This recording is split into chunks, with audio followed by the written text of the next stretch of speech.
Hello and welcome. Thank you, everyone. Welcome to, I was about to say Meatless Monday, but we are in a special time here and a special day on Friday.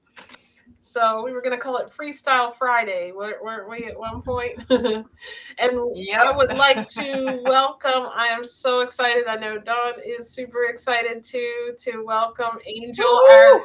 special guest. I've been following her for quite some time. I told her I felt like I was interviewing a vegan celebrity today.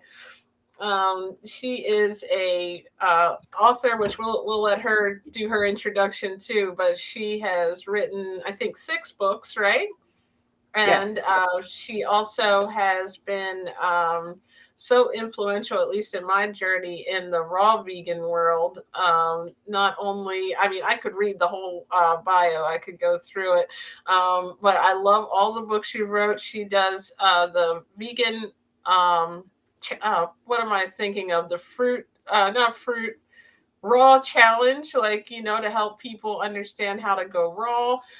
She's just does so much. I love her channels. She's so engaging when she comes on and talks, and she does a lot of health and beauty things to show us how to keep our skin looking good, which I certainly need. It's We have all the links to those channels too, by the way, in the description of this video. So Yes. if you guys ever want to check any of them out, the links are in this video for you. And just to, so that I can just do a little bit better introduction, because obviously what I tried to memorize, I'm just getting all, you know, making it all wrong here. So I'm going to read it from my notes here. And I love that picture of you with the apple too that we used for the thumbnail. Thank you.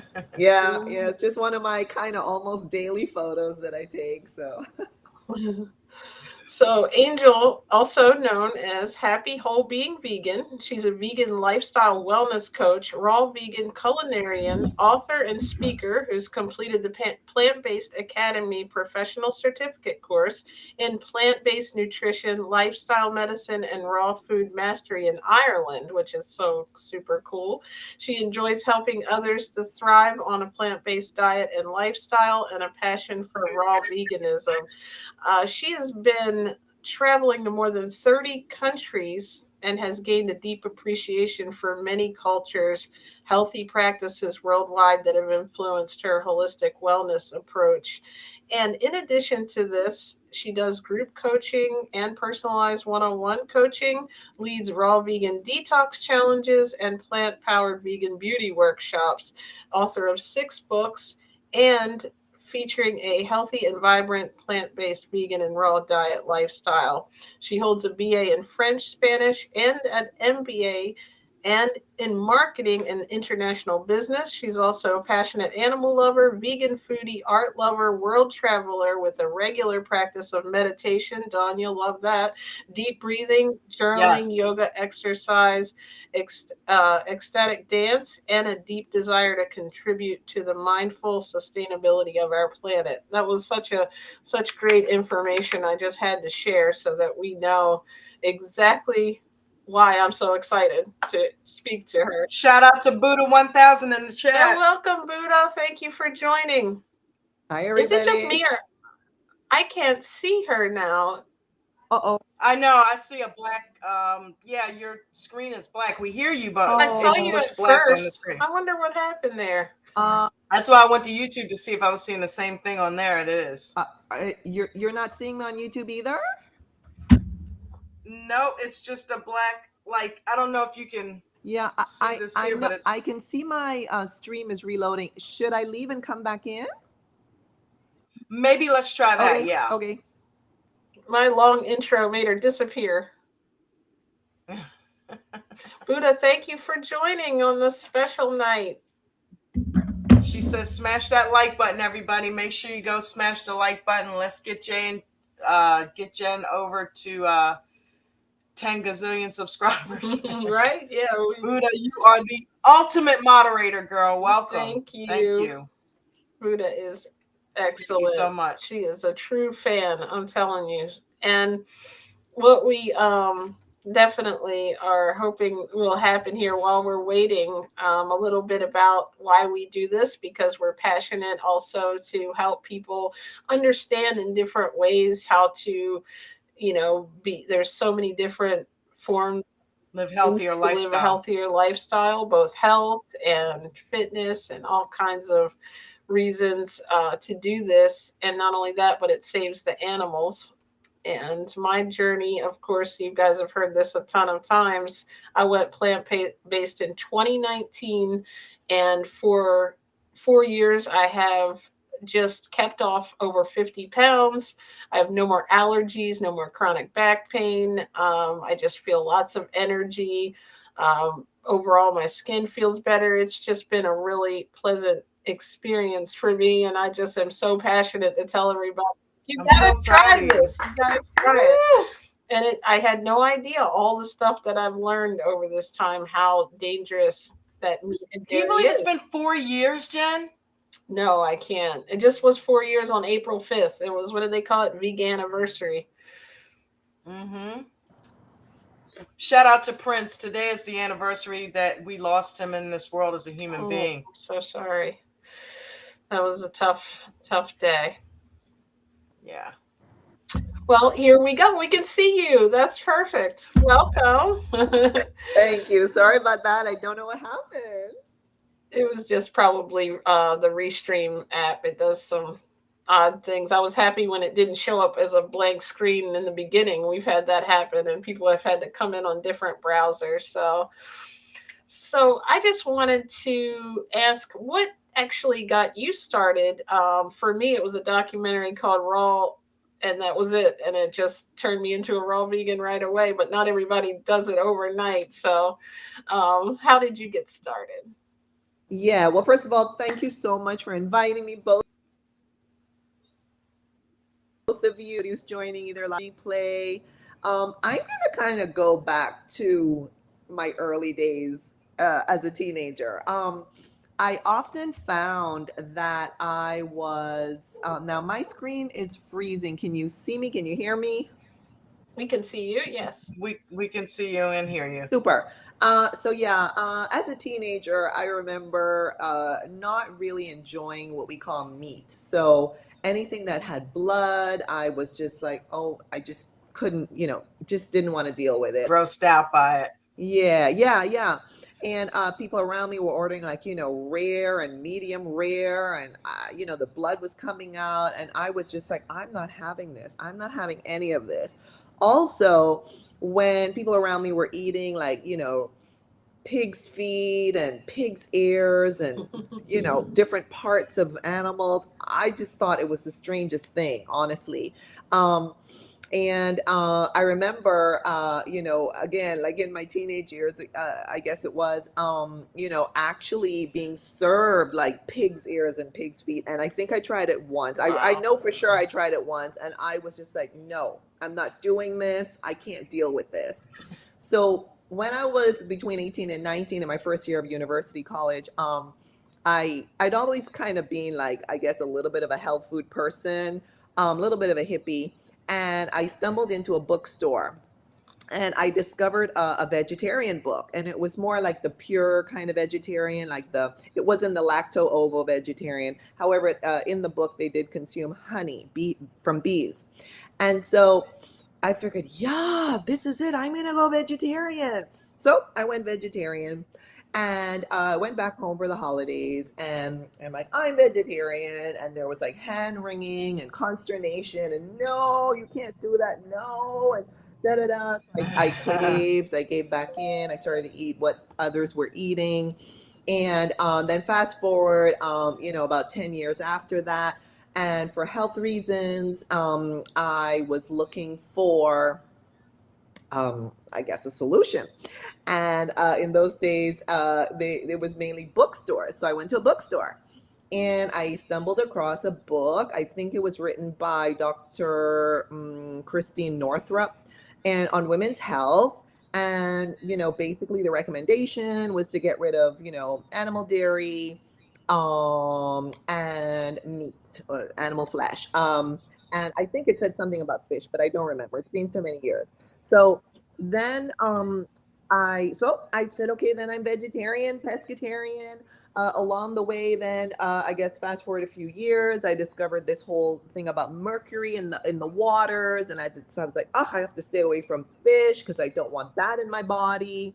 Um, and for some reason in my head, I thought, well, wild salmon, that must be healthy because it's wild. So I would eat wild salmon periodically. I stayed away from the other fish as much as I could, and tried to avoid dairy and eggs as much as I could, not knowing anything about veganism, not knowing anything about animals or anything like that. I was in my own little bubble, stayed in that bubble for over 20 years. And then 5 years ago, I was on a yoga trip in Budapest, Hungary. And a woman who was a part of our workshop group, I was a participant, so was she.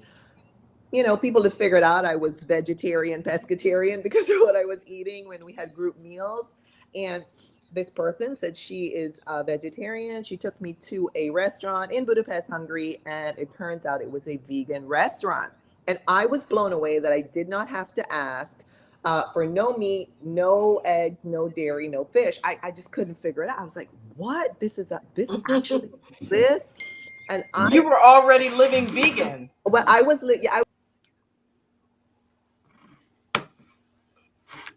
Oops. Uh-oh. I lost your sound. We can't hear you. We can't hear you. I was living. Okay, you're going in and out.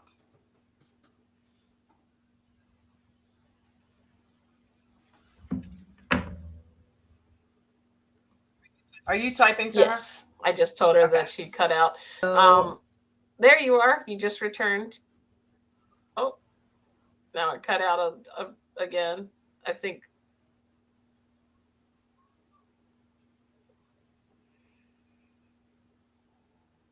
And that's why we just had that on the Zoom call. A guy with his connection was doing that.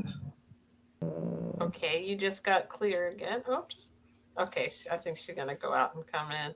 The story was just getting interesting. While we're waiting, yeah, for right her, at the good part, I right? wanted to say thank you to our superb, excellent co-host and producer of this stream who gets this all ready and set up for us.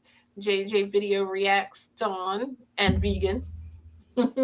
Thank you, baby. Has given up the pizza Glad for to do good. it. Glad to do it. Yes. No more pizza for me. As much as I love pizza, can't eat it. Can't do that to my body. But there are vegan pizzas out there. You make a great vegan pizza. So it's not like I'm suffering, you know what I mean? So, Yes. And it's so funny. It's like you don't miss what you don't have. It's like I can miss it because I know what it was like to have it. But when you go without it for so long, you don't miss it as much because it's not there anyway. So you can't miss what you're not eating on a regular basis. It'd be different if I just stopped eating it. But it's been so long, so far removed now. I'm good. I'm really proud of you for doing that. And once you clear your body out of the other stuff that you're eating, your body, it's kind of hard to believe when you're in that situation. It's kind of like if you start working out and your body starts craving working out. It's like the same with food.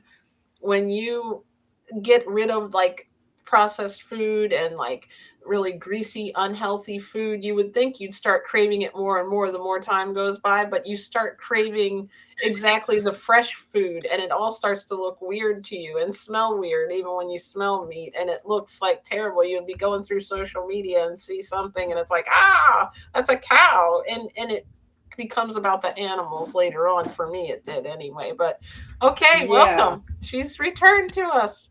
They can stop hearing me ramble.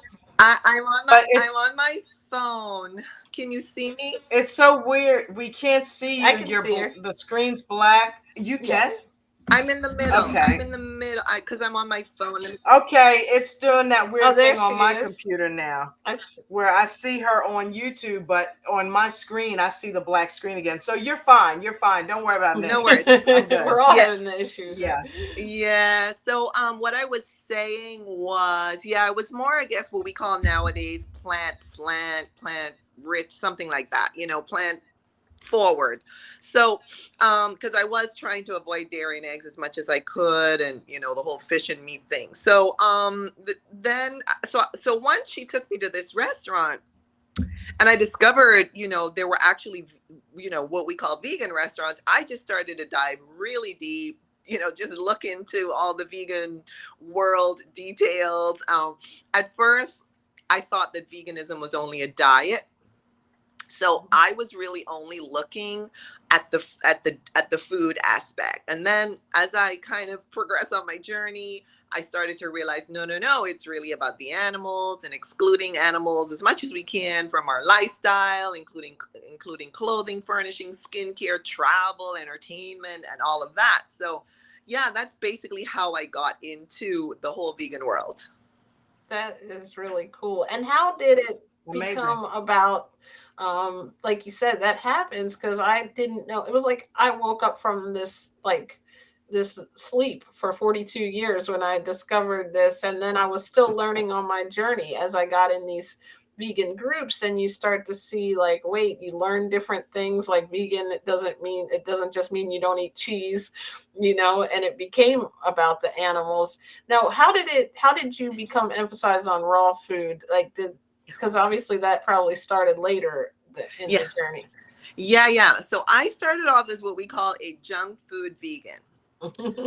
I started off with everything that had to do with vegan burgers and French fries and pastries, donuts, cookies, everything, muffins, whatever. If it said vegan, I was like, yes, please, may I have one of those, possibly two. Yes, yummy, totally. Right. And then fast forward to 2019. And I don't know what it was, but I guess I was searching for more. I don't know. And all of a sudden, I just started to see raw vegans show up on YouTube. And I started to watch raw vegan videos. And I was like, yes, this is for me. I feel like this is what I want to do. And so as usual, I just jumped in overnight, and the next day. Did you see Annette Larkins? Was she one of them? No, I discovered her afterwards. I really admire her. Yeah, she is amazing with her nut burgers and stuff like that. And she's like 80 something years old, and she looks like she's like in her 40s. I really, really admire her. I saw one or two interviews of hers, like, after, I guess about 3 years ago, and I was just super impressed. That's when we saw her. Like, she grows all her own food down in Florida. That's insane. I really, really admire her. Yes. So for some reason, I just started to see these raw vegans. Now, I think what made the raw vegan lifestyle appeal to me and seem possible to me was because about 20 years ago, when I was what we call vegetarian, pescatarian, I had been told that I was obese. My BMI was slightly over 30, like 30 point something. And I was being told that, I had high cholesterol. I needed to take, what they write on a piece of paper that you're supposed to take.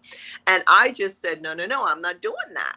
Yeah. So I had like several, people in the health world telling me I needed to go on these things that come in a bottle. And I was like, no, I'm not doing that. Right. And one of them said, well, maybe you should see, or maybe you would, think about seeing a nutritionist. So I went and I saw a nutritionist. Shout out to Sabrina. And at the beginning, I was very resistant. I just wasn't tapping into what she was, suggesting to me. I was very resistant. And I somehow, figured out, okay, well, here's what I'm going to do. And so I started to eat fruits and a small amount of nuts for breakfast. And then a big portion of beans, rice, vegetables, herbs, and spices for lunch. And then for my evening meal, I went back to fruits and a small amount of nuts. And I lost tons of weight. Got down to the bottom of what we call the healthy range for my height. Wow. and everyone. Kind of sounds like what I'm doing. I Oh. know. I was about to say that sounds like your breakfast, lunch, and dinner. Like it was. You've been Yeah. having the beans and rice for the lunch. How crazy is that? Yeah, and so everyone was asking me, the cardiologist, the GP, the nutritionist, people in my life were asking me, how did you do this? I mean, people were taking notes, literally taking notes. And I thought, I mean, for me, it was normal, to be honest. It was super normal. Now, of course, I did also, exercise. I walked, and I did some aerobics, and I did some light weightlifting. Yeah, I work out 5 days a week. Yeah, so I was doing light weights. I'm not a heavy lifter here, but anyway. And so I lost tons and tons of weight. Obviously, got rid of that cholesterol issue, got rid of that obesity issue, got rid of the inflammation, and all the nonsense that was going on. And so when I discovered, the whole raw vegan world in 2019, I was like, yeah, I mean, this seems doable. I mean, I super thrived on these fruits, vegetables, and nuts, and got my weight down. Even though, so between the time that I lost all of that weight, like about 20 years ago, and then between 2019, I had increased my weight again to some extent, but not to the obesity level. But I still was, a bit chunky. And so, anyway, for some reason, the raw vegan diet and lifestyle just really appealed to me. And so, again, as usual, I just jumped in, started doing it. And then I started to mix, like, let's say I, went on a trip, then I would then introduce more of the cooked vegan meals along with the raw vegan. And then like fast forward to, let's say, almost 2 years ago, I was like, yeah, I really need to lean like more, shall we say, more into the raw and kind of stay as close to 100% as I can, because that's how I feel best. Yes. I notice when I do introduce cooked vegan meals, I feel more sluggish. I feel, my digestion slows down a little bit. And so Yeah. I personally feel my best on a raw vegan lifestyle. That's just me personally. I am completely with you. I get it. Started out raw, and this brings me to another question. I was raw for about 6 months, and I like to fast throughout the day unless maybe I have a piece of fruit or something like that throughout the day, because same reason, like cooked food tends to make me feel sluggish, and not all like raw food, but I just really, even before I became vegan, I like to fast throughout the day and eat one meal. I was just eating the wrong meal. So I never lost weight doing it that way because of the meat and dairy that I would consume in that little bit of time. But what I was going to say is I really just needed to put some weight on. That was my first reason. And that sounded weird because I had been up and down my entire life, this diet, that diet, Atkins, all these unhealthy diets I realized now that I was on. And then this actually kept the weight off, but I ended up losing like too much weight where I didn't feel comfortable, and I didn't know how to sustain on the raw without rice, beans, and potatoes, and how to get my weight. Do you find that, do you still introduce a little bit of cooked food now to maintain that? Or I know some people can be completely raw without worrying about that. Yeah, no, I personally don't worry about my weight. I know people in my life worry about my weight, and I figure that's their concern, not mine. So Right. I love it. I really don't worry about it. I have had comments from people who are close to me. Wow, you're really looking a little bit skinny, or you've lost a lot of weight, and I just brush it off. And here's We've why. been through a phase in life that people think that if you've lost weight, it's something wrong with you, right? Like it's like that's a good thing. I went through that terribly 20 years ago when I lost all that weight.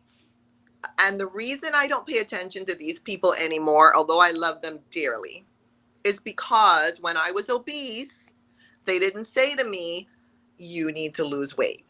They didn't Right. say to me, you're hurting yourself. No. They didn't say that to me. Then when I lost the weight, I was in a very healthy, I was at my strongest. I was at my most resilient. I had like, I used to, kind of pat myself on the back and say I had these Hollywood arms because I was lifting my 8-pound weights. And, for me, that was a big deal. Yeah. And, then the hand wringing started. Oh my gosh, you've lost too much weight. Oh my gosh, you're too skinny. And I, I, I, I to some extent did pay attention to them, because I felt like because I was on the kind of what we call the cusp of the lower end of my weight range, supposedly, according to the charts that are out there in the world, Yeah. for, by your height and this and that. So then I kind of climbed 10 pounds more or less, and I did that basically just by increasing my calories by 100 or 200 calories per day. Yes. So I personally do not worry about whether I am underweight. Well, first of all, I'm not underweight. Secondly, I don't worry about how much I weigh. I haven't weighed myself in probably 3 years. Mm-hmm. And I don't worry about it. And when people comment to me, "Oh my gosh, you look really, you look like you lost a lot of weight," I just like, yeah. That's it. I keep it moving. I think you look great. I don't think you look too skinny. Yeah, you look fantastic. So many people are overweight that it makes us look skinny when we're actually at our optimal weight, But that's a good point. I don't ever worry about it, and ever since then I pretty much have sustained the exact same weight, fluctuating a little bit. Like if I do more raw one week, I might go down. I'm sure I don't weigh myself, but it's like a lot of people don't realize with this diet, it's not like other diets where you have to really count everything that you're That was eating. a good point, Jen. You said so many people are obese that it makes us look skinny when we're actually at our optimal weight. It's true though, and I heard That this is thing true. one time where someone said, "Did you ever see an animal in the wild that was like overweight? That a deer walks around because he knows what he's supposed to eat, and he eats that, and he eats until he's full, and not doesn't have all these crazy other people, all the cow's milk and stuff that he's eating. He's eating what he's supposed to eat." And it's like, and so the domesticated animals are different now. We kind of fatten up our cats and things because they're eating processed food usually. But it's so, it's interesting to hear your journey, because I had the same thing happen. People were like, "Oh, you need to give her some food." Yeah, I think who's healthier than us? Sorry? I was telling them, no, she's good. She's healthier than us. I've been watching her. She's eating nothing but vegetables and fasting. So she's right. She's good. Yeah, I think we have normalized the 1/3 of the population that's overweight, the 1/3 of the population that's obese, and we have now started to bash the 1/3 of the population who are in the quote normal unquote range.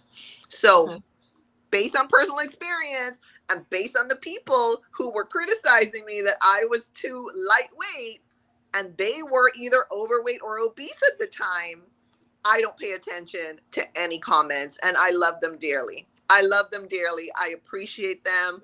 I feel like they're out of perhaps, out of love. However, I feel that there's also some fear intermingled with those feelings, and I don't function on fear if I can avoid it. And so while I appreciate them, thinking of me and, being a little bit worried perhaps, I really don't pay attention. Yeah. Good for you. That's what we fear is not our friend. That's the only thing we have to fear is fear. Fear is very debilitating, and it keeps you from living your best life. I agree. I agree too. And there was a thing that I just forgot the saying I was going to say, but you did the quote. That was the best one. I like that. Nothing to fear but fear itself. Oh, I was going to say what you said about fear too. It almost makes people think that you're sick. Yeah. If you're, if you've gotten yourself healthy and you look a lot skinnier, I've noticed people kind of give you a look like, what's wrong with you? So, and that can instill fear in you if you let it get in. But like I said, I knew I was eating vegetables, and and it's like, okay, I'm at my high school weight, I'm happy now at 42. And I'm like, and I'm assuming you didn't have to take those pills, right? I did not. I refused. I never ever took the piece of paper that they were trying to give me and went somewhere to get a bottle of something. Never. I just said, I'm not doing it. I'm just Mm-hmm. not doing it. So I just told myself, this was, over 20 years ago. I told myself, I'm just going to figure it out. That's it. I'm going to figure it out. I love her voice. I do too. That's why I remember. I heard you the first time in a room on Clubhouse when that was, maybe it still is, but I don't know. I just kind of got over to YouTube and Facebook, and it was like all these social medias were just too much. I'm like, okay. Yeah, But I'm not on Clubhouse anymore, but I'm glad that we met over there. Right. I was like, that's when, and then when I saw you on YouTube, Instagram, I think is where I saw you the next time. And I was like, oh, wow. And we're doing this show. I'm like, oh, she probably don't want to come on my small channel. Of course I do. Shocked Of me. course I have a small channel. Of course I do. That's whatever happened to Clubhouse? Is that even still a thing? Supposedly there's still people over there enjoying it. I just kind of dropped out last summer because of, just some schedule changes in my life. And I just was feeling also it just wasn't a good match for me anymore. Yeah. I think it was super duper helpful during the whole global shutdown. As we emerged from the shutdown, I just felt like people were kind of loosening a bit of the, grip that they had on that app. I know there's some people I know who are still on it, and obviously it's serving a purpose. And so if it's helping some people to, communicate in the way that they want to communicate, that's great. And I've met some awesome people through that app, and so I'm grateful for the app. It's just that I just decided to kind of let go. Yeah, focus on the others. Yeah. Us Sometimes too. it's, and I haven't been on there in a couple of years. And I went back into it, maybe like last summer or like maybe over the winter. I can't remember, but I went on there just to like see if it was still in existence. And it was so different. I kept going to these lives, and they weren't lives, they were recordings. And it just was very different. Like then they didn't even allow recordings, I don't think, or you could record it. I don't know, but it was wild. But I'm glad, like you said, that I met some really good people there. Yeah. So it was kind of, I think the visual part of it for us, we liked being able to like, especially J Video Reacts, she likes to create videos. So like doing it on YouTube and things is, you can get that visual with what you're explaining. I agree. No, I agree. It does make a huge difference to see people. Definitely. And so this is where you were, okay, you've gotten this and you've adopted this raw diet. Now, how did you become like wanting to help other people? Where did it lead into that, where you became like a writer and coach and things? Yes. So in 2020, with the world shut down the way it was, still not sure what's happening, but that's another story.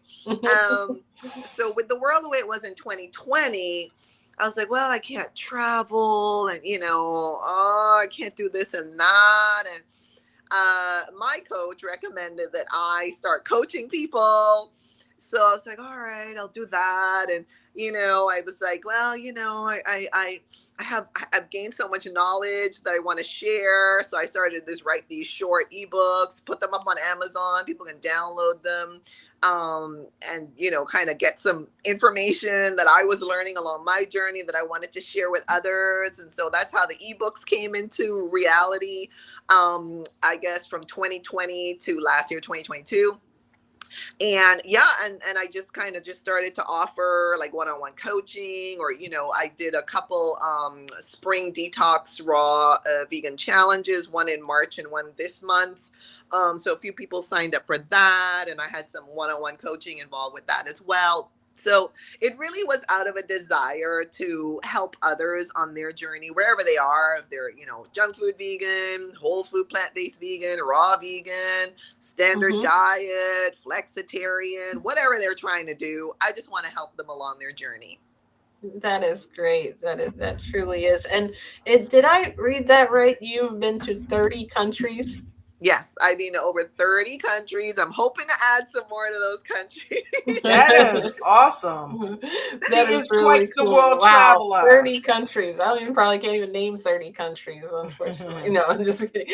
But it is, and so you've incorporated a lot of this. Where do you feel like you've been that is most accommodating? Where you felt like it was really a difference from here, like that supports more plant-based or vegan? Yes. So far I would say Madrid, Spain is quite I wouldn't say it's vegan friendly overall, but what I am very impressed by in Madrid is the number of pure vegan restaurants. I was told by someone, because I was going to Spain before that. I've even lived in Spain for a year because I studied French and Spanish for my undergraduate. And of course I wasn't vegan then. I wasn't even vegetarian then, way back when. And I I had a conversation with someone once in Madrid, and I said, "Oh my gosh, it's so amazing that there's so many pure vegan restaurants here." And the person said to me, "Yeah, because it's such a heavily animal-based culture that there was this kind of need to just go the extreme way and just go the opposite and create these pure plant vegan restaurants, Wow. not the kind where you have some vegan options on the menu and the rest is animal based. No, no, no. So apparently some people felt like they needed to just take it to the other extreme, and so that's the result. So they, I personally don't find it too difficult in Madrid to eat plant exclusive, and then also there's some meals or little tapas or little snacks and things like that in Spain, across Spain, that are accidentally vegan, so that's helpful as well. Or you can veganize dishes quite shall we say quite easily. A lot of times the famous paella, you can veganize that. You tell them you don't want animal based in there, and you ask them, you can ask them if the broth is vegetable or not, and et cetera, et cetera. They have, for example, they have this famous, well, popular anyway, like a tuna, tomato, oniony salad. And I've asked, when I went vegan, I would ask them not to put the tuna in there. So, Right. and they would make the salad. So I have found it, they do a lot of like sauteed mushrooms if you're into that, sauteed vegetables, and if you're into that. It's like you can put together like side dishes as well and make a complete plant exclusive meal. I find more easily, even in traditional restaurants in our cafes in Spain, across Spain. The other place that had a good number of plant exclusive restaurants is Prague in the Czech Republic, or Czechia. And Okay. I really, really enjoyed eating some of the local veganized versions in the pure vegan plant exclusive restaurants. So that was great. And then a couple others I would mention, not that they have like loads and loads and loads of vegan restaurants, but what is great about Dublin and many cities across Australia, so Dublin, Ireland, and then several cities across Australia, I found is that it's, I don't know if it's like required or normal or whatever, but a lot of the traditional restaurants have several, or at least one or several vegan options. So even though I didn't find a lot of pure vegan restaurants when I was in those places, what was helpful for people like me is they had several beautifully yummy, awesome, amazing vegan dishes. And so that was so helpful when I was traveling. So I would say, yeah, those places were the most, for me, for the most vegan friendly. Wow, that's so That's neat. good to know. I was in Dublin many years ago before I ever thought about being plant based. When I didn't even know what a vegan was, or if people were from Planet Vega, or what was going on with that. I remember for a while not really understanding why not to eat dairy, and then I just knew that it was part of this raw diet, that you didn't eat any dairy, and then I really figured out at some point what happens, and I was like, whoa. And I think that for me is when it kind of shifted over to where I was becoming a true, I guess, in the sense of the lifestyle, once I learned more about what happened with animals. When do you think in your journey that it shifted from just like a diet where it's like, oh, I could cheat this weekend or that weekend, but it's like that's not even in my options anymore because it became not about me. Thank you for that question. I think this is a super important question. I feel like I'm getting chills, goosebumps, saying, just even thinking about it. This is a powerful question. For me, it was when I started to follow, well, it was a combination of watching documentaries that showed the non-human animal experience in these slaughterhouses, such as, Dominion, Earthlings, and others, Mhm. in combination with discovering animal sanctuaries on mostly Instagram and observing the animals who either was still going through the trauma of having been rescued and or stepping into their true nature as their own unique personalities and their own unique species. They were trusting humans, they were trusting each other of their own species, they were trusting others of other species whom we still call animals. And I am still in awe of the animal sanctuaries all around the world whom I follow or who just show up on my feed, and who are caring for non-human animals and who are showing the true beautiful personality of these sentient beings. And it was when I understood that it was no longer an option for me. It was no longer a choice. It was no longer a convenience or an inconvenience. Mm-hmm. Those questions and thoughts, to me, were eradicated. And yes, I know it's very challenging. It's super challenging to go somewhere and you have like one salad option and, Right. maybe some bread with some olive oil. And you're like, at least for me, I'm like, oh gosh, this is all I have. But I have decided that, yeah, it's limiting sometimes, However, for me, it's not really a conversation Yeah, anymore. not a choice really. It's just what you No. do, and you kind of, like I tell people too, when you go in the store, it's like your eyes just go straight to what, or you're shopping online, you've got all your products that you always get and your fruits and your vegetables, and you become to think of that as meals, because I think we grow up, we think of a meal differently than I think of it now. Like a meal was, you have to, you're programmed, that meat, you got your side. And so it almost feels like at first you're eating all the sides and not the main dish, but it becomes your main dish. There's so many things like beans and rice, if you're not interested in going completely raw, that you can eat. There's so many healthy things, and there's junk foods, obviously. We went through this phase where our We freezer did. was packed with every kind of Chicken nuggets. Well, not chicken nuggets, but you know what I mean. The the Gardein ultimate chicken patties and the nuggets and the Beyond burgers and I of think course it's French fries. important to know, for people to know, that they can not have to miss out on comfort foods, and as you get better you can create your own meals, out of just the whole foods. Like people are making these things on, I'm not a great cook like that, but I see people making burgers out of beans and things on their own without even Yes. buying it. So I just think it's so interesting how you just have that mind shift where once you clear out of that stuff, your body craves the fruits and vegetables and craves the whole foods, even like even when a couple times we've, I've been completely whole food now for a while. It was like raw over to little bit of cooked, then junk food vegan, then back to raw, and then I was like, oh, okay, I feel like I need a little bit more now because I've been eating all of that. So I'm kind of in this 90% raw, 10% beans and rice and different, things. But you find what feels right to you.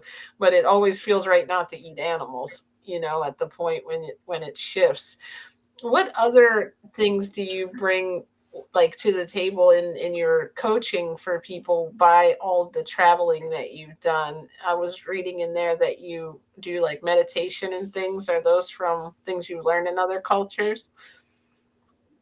Yeah, I think I kind of tapped more into the meditation, deep breathing, chanting, journaling world through the multitude of workshops that I was lucky to attend, participate in during my travels, because I've actually practiced yoga in about 15 I love countries yoga. through my through my traveling, and some of them involved, chanting or journaling or deep breathing, meditation, not just the physical practice of being on the mat and, all the positions and the asanas, but some of these other elements. And so I just became and then I had a yoga practice in the city I was living in before as well, when I was doing all that traveling. So like my home base practice, and as well as going to different places for workshops. So I would call myself a yoga tourist. I like So that. yeah, and so in my coaching, I don't look at this as a diet only, just as in my own personal life. This is not a diet. For me, it's a whole lifestyle. You might call it lifestyle medicine. You may call it, different, different titles and labels. And so when I speak with people who I'm helping along their lifestyle journey through coaching, or just in life in general, when I'm talking to my loved ones, for example, I really try to help them to kind of go beyond the plate, I guess you could say, and to think about, like how are they treating themselves? Are they getting some, quiet time? Are they getting enough Right. sleep? Do they want to think maybe about meditating, even if it's 5-10 minutes? I started like 5 minutes, 10 minutes. I was so, oh my gosh, I was so just all over the place.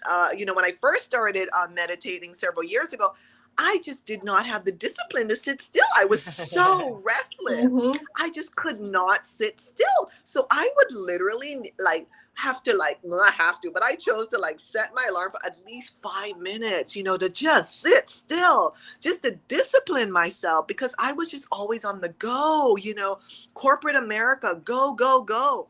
So It does I that to try you. to, yes. So I, suggest to people, take it slowly, just be kind to yourself, just be gentle with yourself. If you want to, get into some other modalities like essential oils, just sprinkle, just put a little few drops in your hair or on your wrists, behind your ears, on your bedding, your clothing. Light a soy candle, and just enjoy the beautiful light of the candle, the beautiful energy of the candle. It's so soothing. Add some herbs and spices to your water, to your smoothies, to your juices, to your meals, to your dips and sauces and dressings, whatever you're making, your salads, whatever, toss some herbs and spices in there. If you want to get into herbal tinctures that have, so many other benefits, or herbal teas, herbal concoctions and decoctions, whatever you want to call them, these elixirs and all of that, get into some of that too. There's so, I mean, if you want to, kind of, raise your vibration, feel a little bit happier, a little bit more energetic, there's certain herbs for that, spices for that. Of course, raw foods will do that. Right. Yes. Totally, It's so totally. interesting what raw foods do. Like they definitely increase that vibration. You just feel differently. Totally. And, the deep breathing is awesome. I mean, helping people who have, for example, some constipation, And I find, I found in my personal practices, when I really I was diving deep into, and I still do, but when I first started to dig into, the deep breathing modality, I found that my digestion was better, my elimination was better, the bowel transit time was better, and so I recommend to people, who might be experiencing some constipation, or who might need to kind of like, relax a little bit more, get some better sleep, think about maybe incorporating, adding some deep breathing into your daily rituals and practices. And I even have a page on my website, with some breathing suggestions if anyone is at a loss for, oh my gosh, where do I start? And so yeah, for me it goes way beyond that. It sunshine. I like Wim Hof breathing too. Yes, and I actually have a link to one of his, I think it's about 10, 11 minutes. One of his practices. I really love that one. Yeah. And wait a minute, is that the one where he makes you breathe for like 30 breaths, and then you that's it. I use that when I do yoga first, and then I go right into that breath work session. I love it. Yes, so those are awesome. He has the whole cold water exposure. I'm a little bit of a wimp. Dude, do the cold showers. I'm telling you, they are so good. It takes some getting used to, but they are so good. You feel so exhilarated. I'm a bit of a wimp.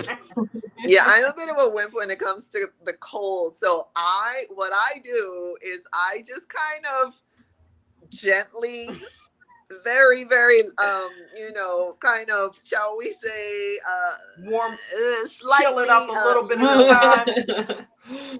And I interviewed a woman who is a Wim Hof trainer. She's an expert. Wow. And she said, oh yeah, it's helpful. It makes a difference, even if it's just a few degrees. So that really kind of encouraged me. I was like, all right, then I can stick to that. Then, I interviewed another one too. I interviewed two different Wim Hof expert women there, and yeah. I mean, he has some really great modalities as well, and there's some others I really like, and suggest that people try to look at this as a total package, a total toolkit.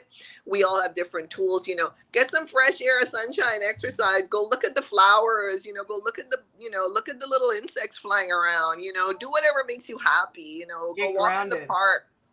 Walk in the park, do, just don't only think about, what's on your plate, I guess, is where I'm going with this. And so that's what I share with people whom I'm helping on their journey to yes, of course, focus on what you eat, but that doesn't mean that you're never going to have, a donut. I mean, I have, vegan cookies sometimes, and a vegan burger here and there.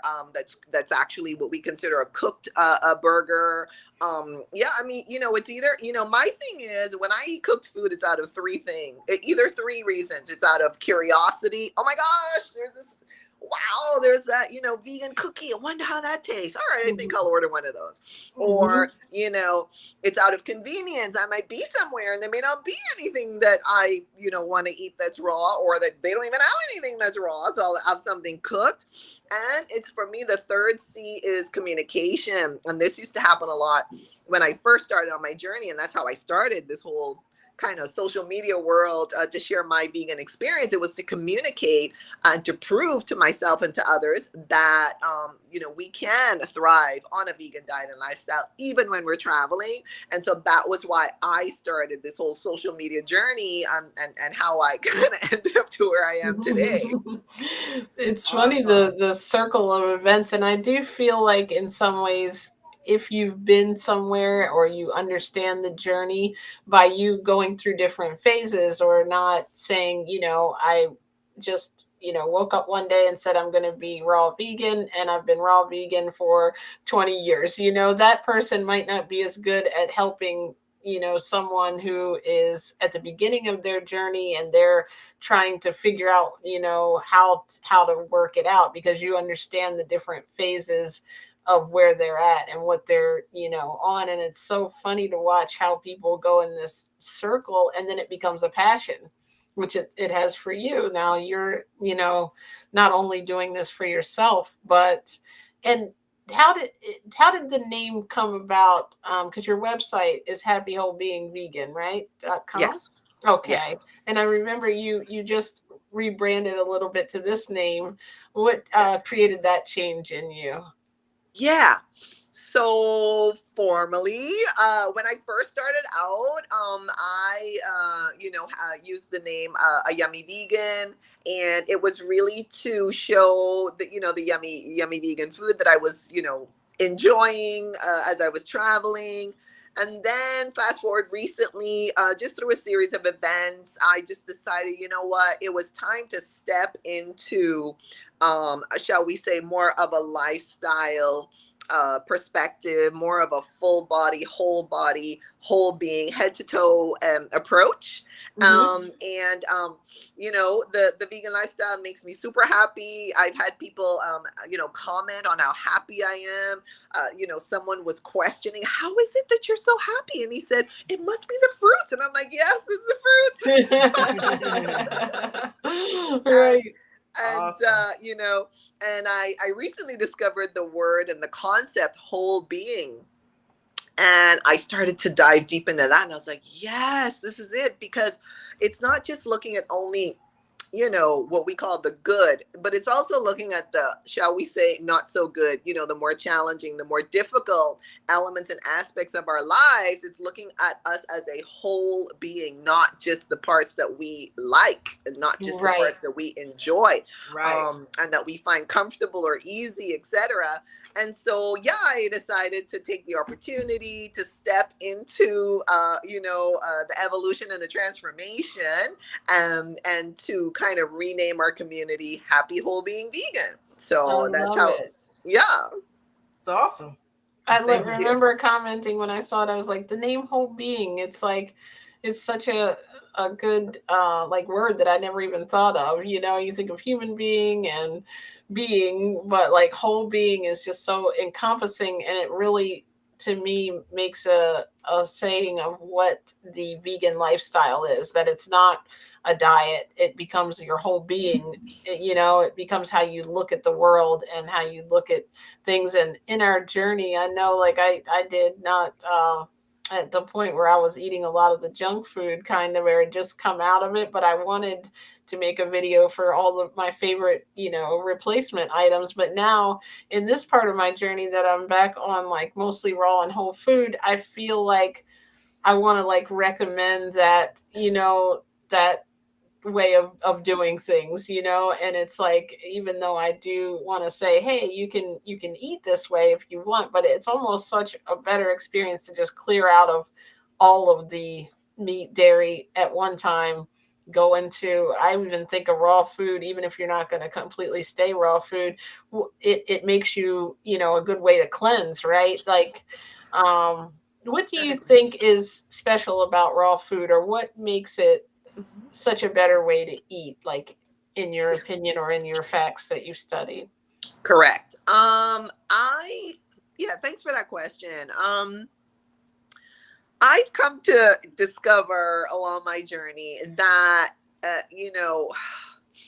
when I eat cooked plant foods, besides the fact that the heat has to some extent destroyed some of the nutrients, I feel like those foods are heavy. They're more dense. They kind of lower my vibration, my energy, my frequency, and I just feel much heavier. I need to sleep more.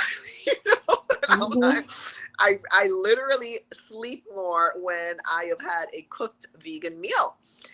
And I have just discovered that, and these are like the facts. They're like these energy measurements. They're called angstroms. And so, for example, raw fruits and vegetables have a higher energy frequency vibration than, let's say, even cooked fruits and vegetables. And of course, when you go down to the cooked animal base, it's dead.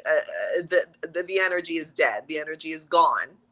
Yeah. And so not only do the metrics and the facts explain this, however, I have experienced it in my own life, in my own body, in my own energy, frequency, and vibration. So I, encourage people to, try it for yourself.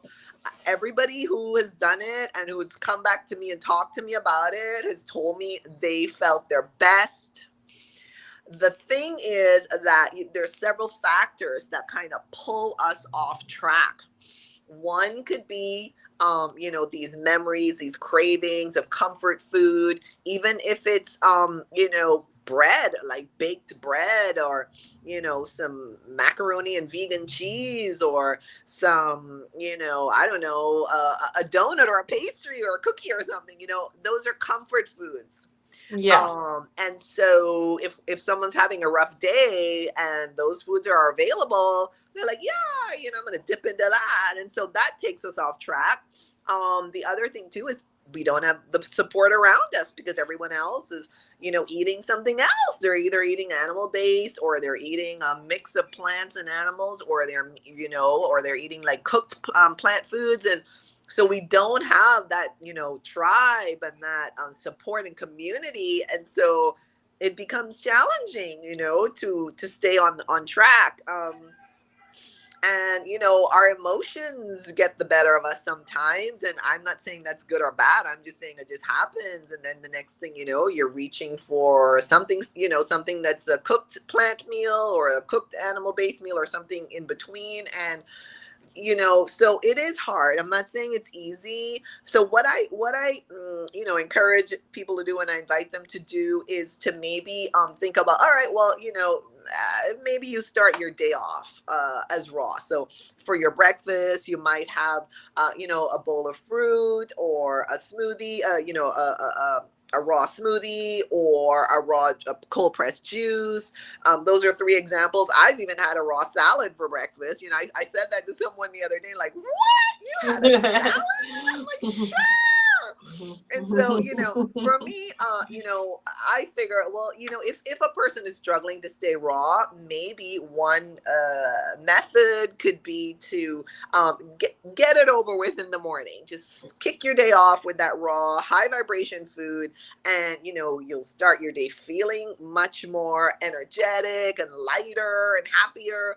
And then hey, if it doesn't quite go in the raw path, raw avenue for lunch, all right, you'll have some some cooked plant foods, and then for dinner you kind of see what happens there too. But I try to tell people, just be easy on themselves, and maybe along the way they're going to discover how great they feel, because Yeah. I've had people tell me how wonderful they felt when they went either fully raw or predominantly raw or 50-50 raw. And I also try to tell people, and I do tell them, listen, even if someone says to you, well, you ate, a cooked meal, you're not raw, I tell people, don't even pay attention to that. Don't pay attention to people who are trying to tell you you're not raw just because you had a meal here or there, or because you're 50% raw, or Right. you are 75% raw. Here's the definition I go by. And this is, out there in the world. And one of the books, I've relied on my journey is called Becoming Raw. And, like a high raw diet is considered between 50 and like 75% raw in weight. That's called a high raw diet. And then a raw diet is considered like over 75% raw in weight. I tell people, go by that. You call yourself where you want to call yourself. I'm not calling you anything, by the way. I think I was over raw when I first started then. I didn't even know at the beginning that you could, like, I wouldn't eat, I'd go to get cashews and I would only buy raw cashews. Like, I mean, I was strictly very raw, but, and that went on, like I said, for like 6 months. And then I had a Chipotle, sofritas, and that was like the end of my completely raw journey. I was like, this is really, I was like, let's get these roasted peanuts. She's like, no, they're roasted. I think that it really did, though. The reason I think that's why there's so many 30-day challenges, or like a lot of us are trying to, encourage people to go just try it, because it's almost like something good, like a movie that you can't get someone to go see, but you know you're really going to love it. Please try it. You're going to get off all your medication. You're going to feel at a better vibration. You're going to feel more energy. You're going to, you know, also be saving all these animals that you'll see once you look at really what happens, and you'll prevent disease. And it's like, it's so exciting that we're all just really passionate about it. And if you could try it, if you could just get someone to try it, or even like you said, go a little bit into it, they will realize it for themselves, because we can continue to, you know, to talk about it. But I think that's great, the way that you're honest in your journey and you allow them to go in the pace that they need to go at. Because I think, you know, we all see people, like if I'm thinking about working out, I see someone who's in really good shape, and it's like you don't realize that they started where you were, you know. Or somebody who Right. like has lost a lot of weight, it's like there was one day that they said, you know what, I'm going to make the decision to go plant-based or raw or whatever it is their journey is. So what do you, other than finding vegan food, what else do you find is the one of the challenges that you see with your coaching students? I would say so. Really, it's lifestyle. There's some lifestyle challenges with relationships. Either like with their partners or with their family, with themselves. A lot Yes. of us are on a journey to self love, self care, self worth, self esteem. I grew up, I'll speak for myself. I grew up hearing words like self care, self love, self esteem. I didn't hear self worth very much, but, thank God I discovered that. And so, um, a lot of us are just so disconnected from ourselves and our true selves, our higher selves, and our authentic selves. And I found that journaling, chanting, singing, dancing, deep breathing, meditation are some of the modalities that have brought me closer to myself, that have connected me more to myself. Um, I also, find like getting some coaching, some counseling, some therapy, whatever label you want to call it, getting Yeah. some help from someone else who has a more objective perspective. Many people are walking around with different traumas, including myself, including others whom I've helped along their journey, including others whom I know in my personal life. Getting help from someone is super important, or at least trying to hash it out and figure it out on your own, maybe through, again, journaling, chanting, deep breathing. If you feel like crying during your meditation or your deep breathing or your chanting, you're singing, or you're going for a walk in nature, you feel like crying, cry. If you feel like laughing, laugh. If you feel like grunting and moaning and groaning and getting that trapped energy out, do it. It took me a long, long, long time to figure that out, but yeah, that's so those are some of the elements, and those kinds of um challenges in life can affect people's sleep, can affect people's bowels, people's digestion, the inflammation in the body, the mood, the hormones, again, getting back to these relationships and with others. I've already covered the relationship with oneself, but then there are this whole array of relationships with others, and that can be a slippery slope and a challenge to deal with. Yeah. Yes, diet can help you. Diet and exercise can help you to feel more confident and feel stronger. However, sometimes you need something else, to help you with that. And again, that could be the counseling, all of these, self-care practices, being loving and kind and gentle with yourself and with others. And I feel like, once I discovered the real vegan philosophy for the non-human animals, that opened up a whole other level and a whole other doorway of compassion for the non-human animals for also the human animals who are suffering, and of course for myself. So, for the whole planet. So, yeah, those are some of the other aspects and elements that I, look at. I definitely see that it truly makes people more compassionate in some way, and then in some ways some people, if they don't have that proper coaching and counseling, seeing really all the things that go on that you want people to understand, but you can't seem to get that support around you, because most people I talk to, even a few people we've interviewed on here, whenever you ask, is their family vegan? It's no. Is a lot of your friends vegan? No. And that's why I think we've all built this community of people online that we've connected with. I'm so thankful for social media. It taught me so much about it. I've met such encouraging people. When you have one of those situations where something frustrating happens, you have that way to be able to vent to, that you couldn't find anything to vegan, and you have people that truly understand, also where you're coming from. But most of the people we spend our time with are not vegan. It's just right now where we are in the world at this stage in the game, is like, there's people that are more curious than ever about it, though. So it's really, it's a good thing. But I think that's difficult, especially if you're already in a relationship, and or you found this new lifestyle, and say you're in a probably looking for, didn't you write a book about this, like helping people who are single or helping with relationships?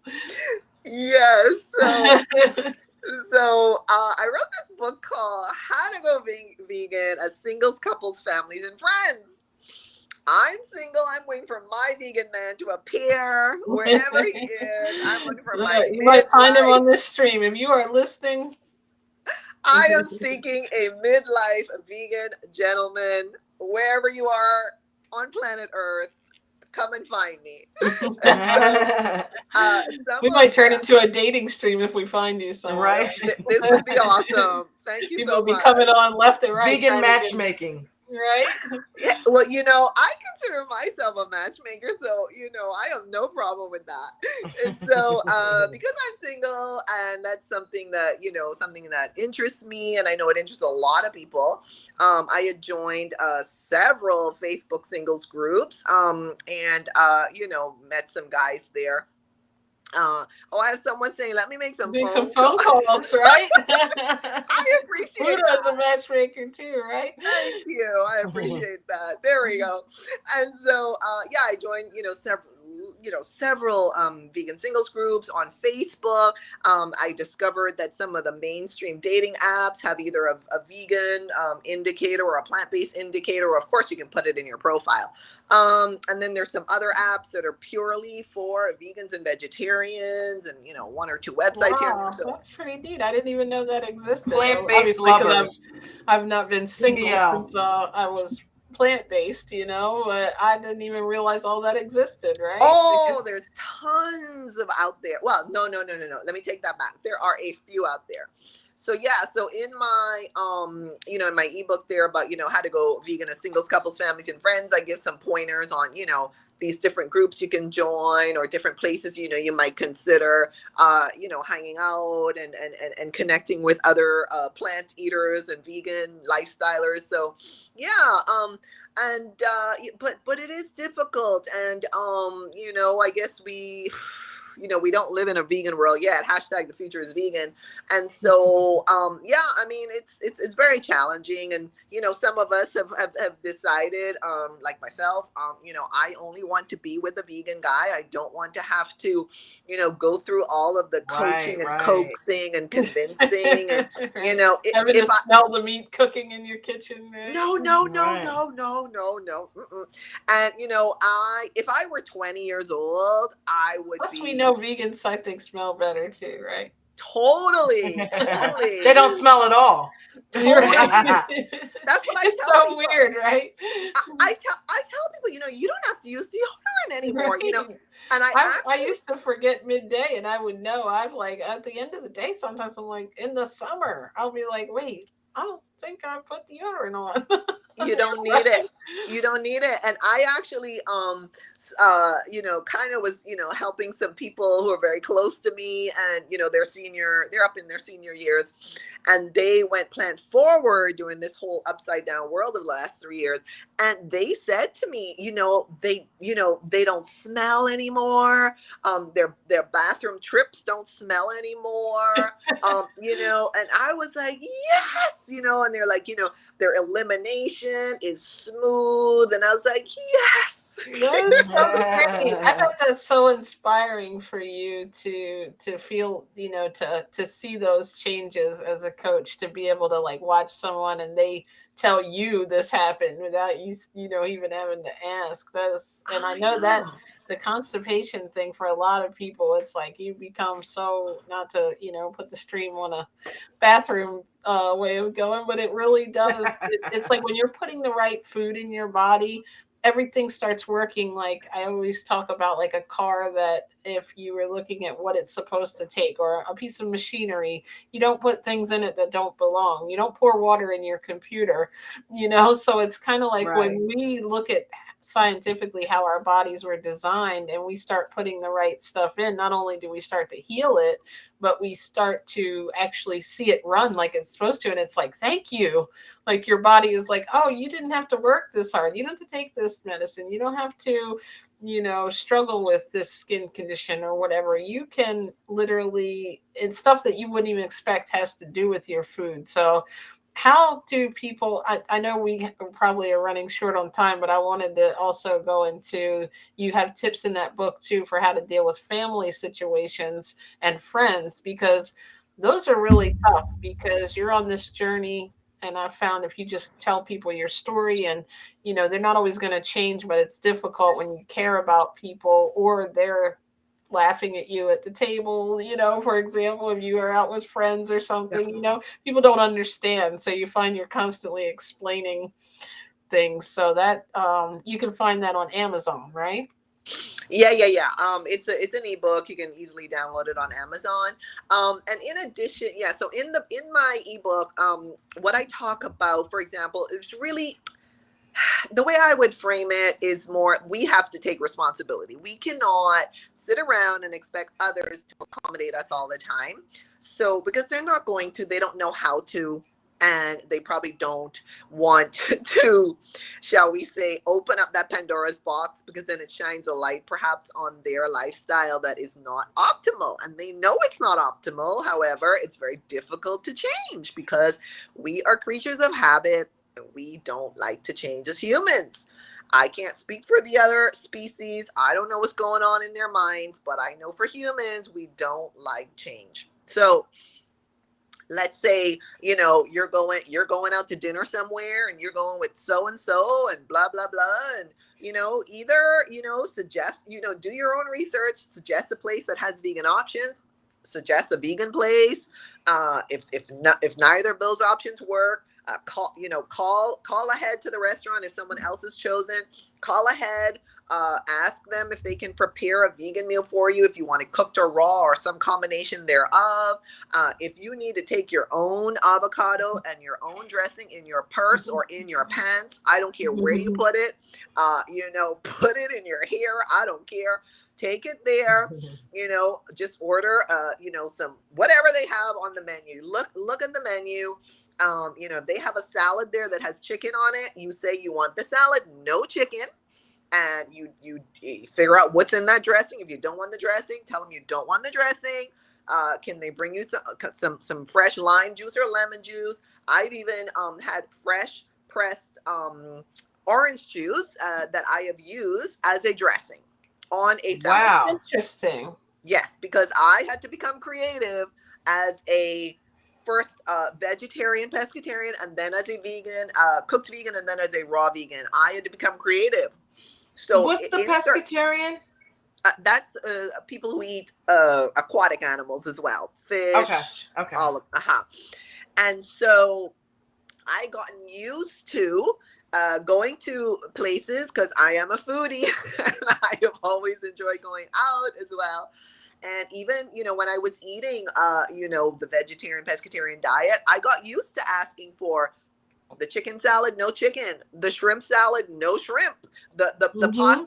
pasta, no shrimp, no chicken, no meat. I just got used to it. Pizzas, no cheese, because I thought I was lactose intolerant, because that's what they say 2/3 of the human population is experiencing. I have come to realize, It's in my 100%. opinion, lactose intolerance does not exist. It's because humans have no business consuming the Exactly. Everybody's lactose excretions intolerant. of other species. So sure, they say 2/3 of humans are lactose intolerant. So I bought into it. I figured, yeah, that's me. So I stayed away from dairy as much as I The could. dairy industry pays a lot of money to combat what I'm saying to people to make sure their stuff gets out It's like, there. gee, why So, do you think that is, you can't guys? even Google one time and see, because there's going to be an article that's paid for likely by the meat and dairy industry. So you have to really research and see that there's more people that are saying what we're saying if you really research it.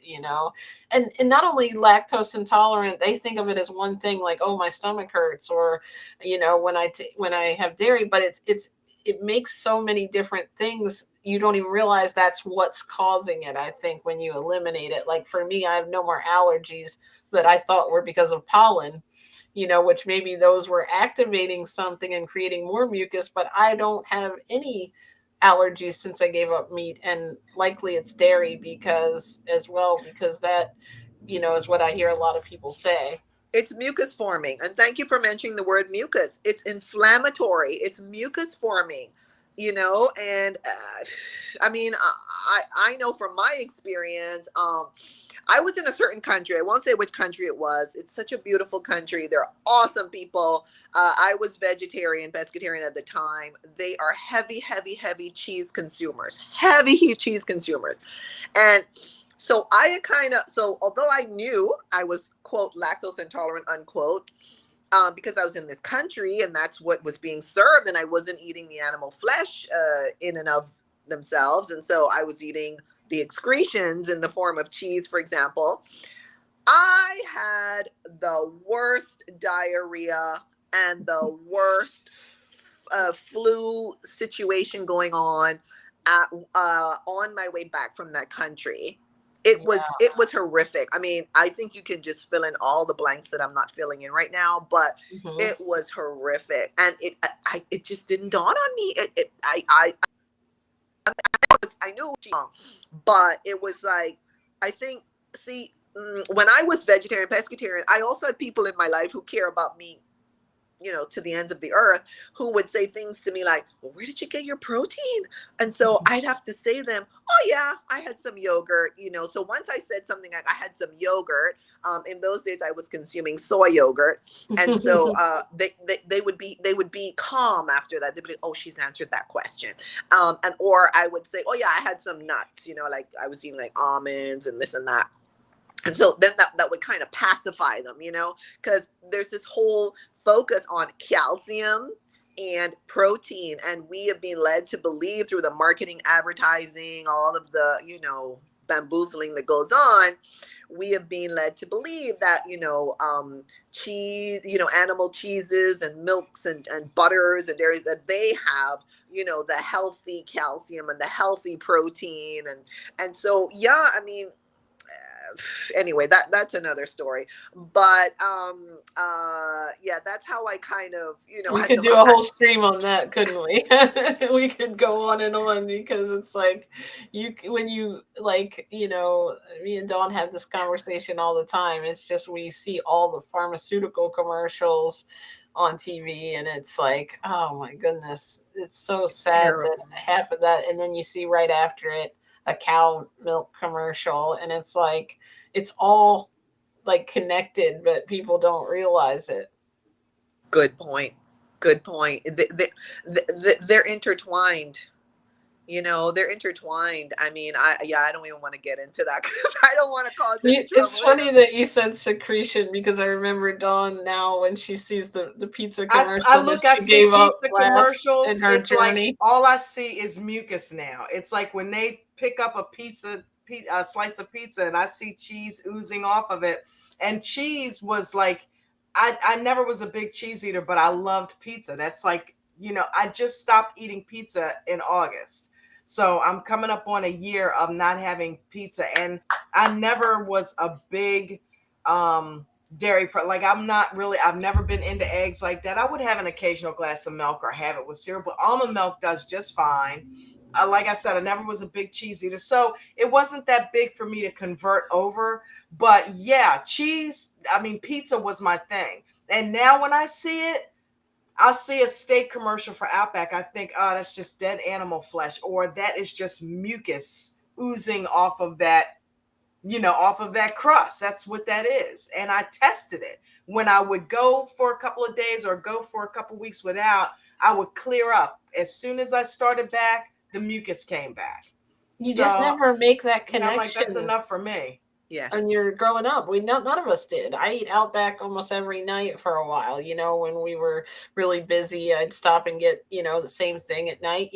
And so we've all been there. And it's like I never connected it. I could see a video on Facebook of this cute little cow playing with a dog, and not think in my head. Now I see that and I'm like, see, that's why they're the same, you know what I mean? But when you're growing up, you don't even make the connection. Like, this is what I eat, that's already on my plate, and this is an animal, not realizing that something had, and I totally know where people are. That's why I think when you talk about being on relationship journey, it's like, when you're like, I became raw vegan, but I never like wanted to push it, even though I knew Dawn would feel so much better if she did it. It's like you can only encourage people and say, hey, look, this is what's happening to me, all these positive changes, because you can't tell people this is what you should do, because it's many years in us of programming. And I was already into fasting. So she showed me the raw video. So I'm like, you're the one that did this to me. I was gonna become a vegetarian. You gotta do it. I was gonna become a vegetarian. Jen took it a step further and said, let's just go vegan with it. And I was already into fasting. Further, let's just so go it raw just vegan. was a natural progression, Yes. It's like I'm excited to talk to someone who's a raw vegan, because we've never had even a conversation with someone other than online, Right. Yeah, no, and I think that's the thing too. Like I try not to be pushy. I mean, I just tell people, hey, this is what I do. This is how I feel my best. I'm willing to meet you wherever you are. How can I help you? Now, of course, I'm gonna be honest. Like, with guys, like when I'm, talking to, let's say I'm chatting with a guy on, some mainstream dating app or whatever. I'm not gonna try to, like, coach him or convince him. No. I'm just trying to figure out, He's got another agenda. Yeah. No, I'm not for that. And then, with the vegan guys that I'm, chatting with, let's say from the Facebook groups or whatever, there it's a mixed bag of people too, to be honest. I mean, I was just chatting with some guy, and he basically, it seems like he is plant-based. So for example, the whole animal element, he's not into that. He he has a totally different view or of maybe animals. not yet. Right. It's a totally different view of animals compared to how we as vegans look at animals. So that was really confusing too, so yeah, I mean, I just try to, meet people where they are, if I'm coaching them or if they're in my personal life. But yeah, the whole dating thing, I'm not gonna try to convince anybody. So Right. No. That's not, you're a professional coach, not a coach for your husband or wife. No. Right.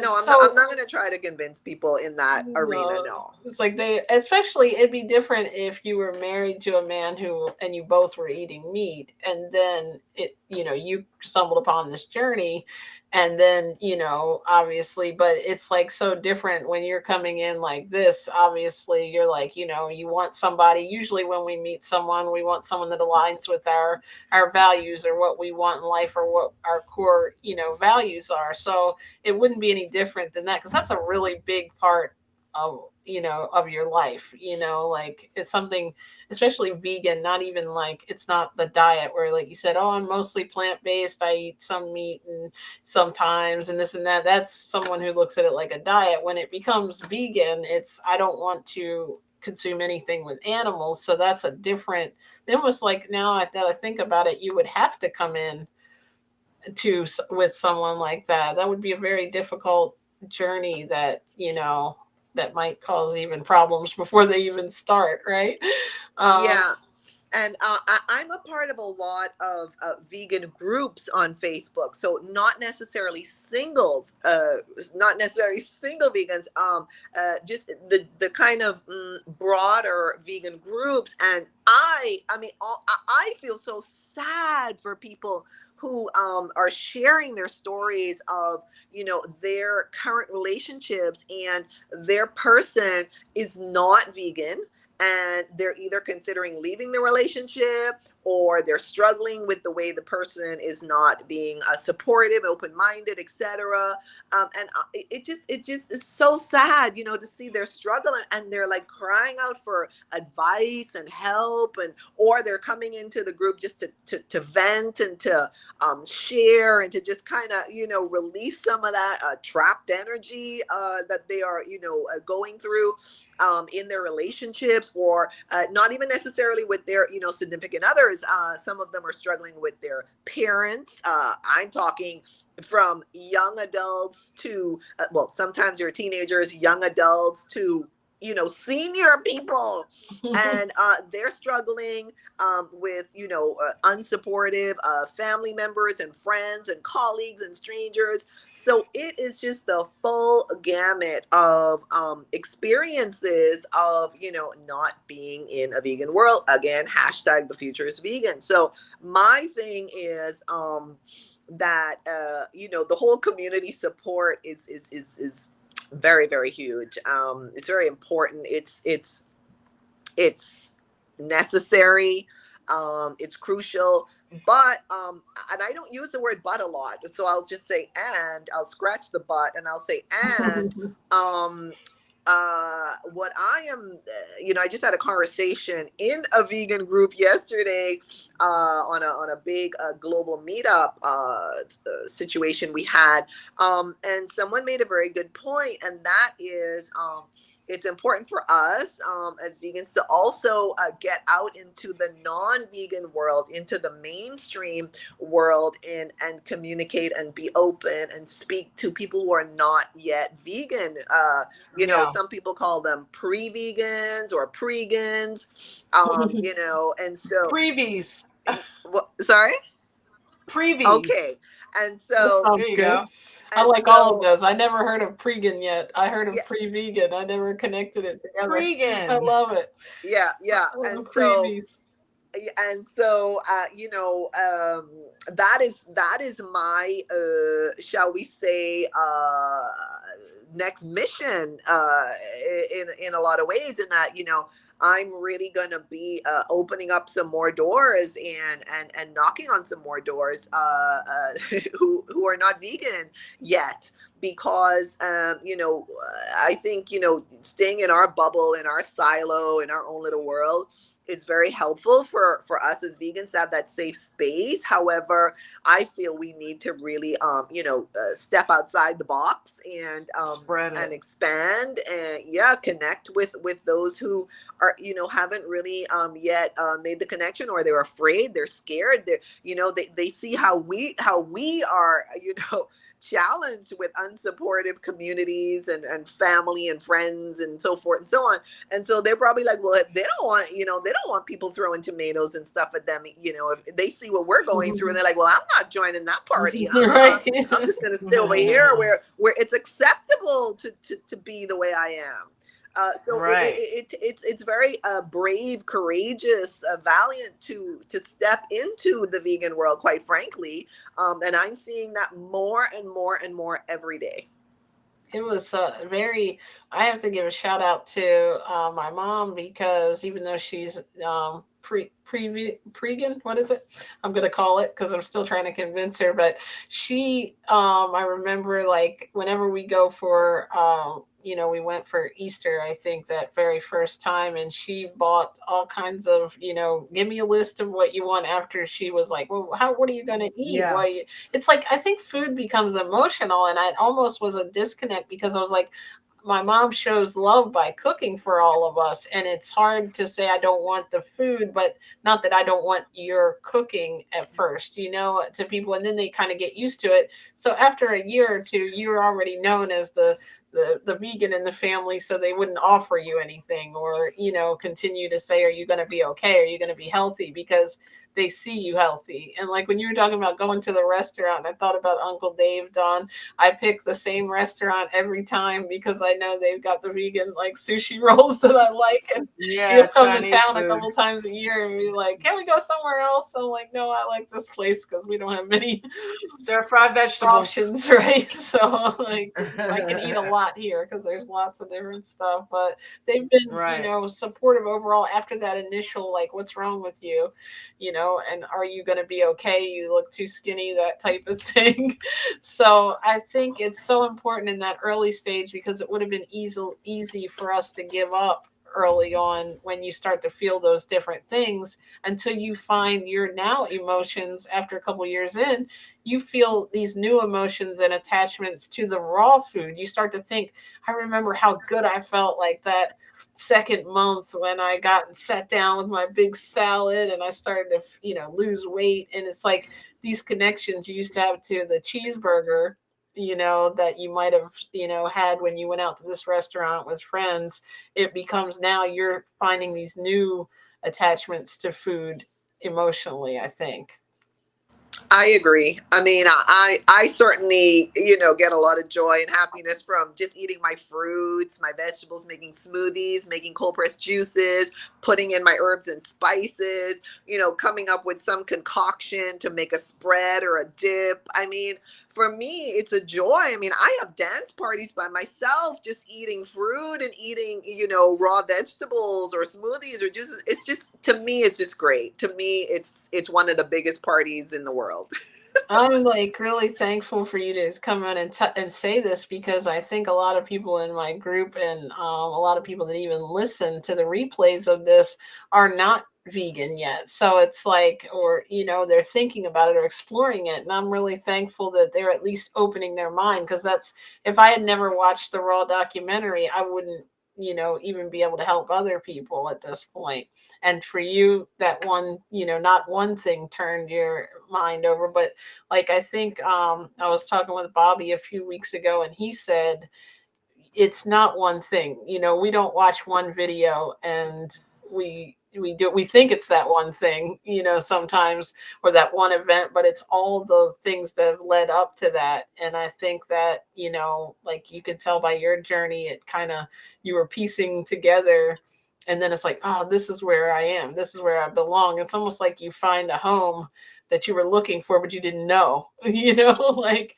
Yeah, and you all were talking about fasting. Now, I'm not a fasting expert. I'm not here to suggest fasting to anybody or anything like that. However, because I am such a curious person and I'm a part of so many groups, I don't know where it is I saw this, or I might have heard an interview, because I also listen to loads and loads of interviews, and I guess it was a raw vegan, and he was saying that when he travels, let's say he's taking a flight somewhere, and I think there were a couple, and basically what was said was, because they know it's going to be challenging to get either a vegan meal or a raw vegan meal, they actually fast during the flight. Oh, that's interesting. That's a good idea. And that was really eye-opening for me. Now, I am such a foodie that I would probably find it hard to fast on a transatlantic flight. Right. Depending where you were going, right? I'm gonna be honest with you. I could probably do like a domestic flight. Yeah.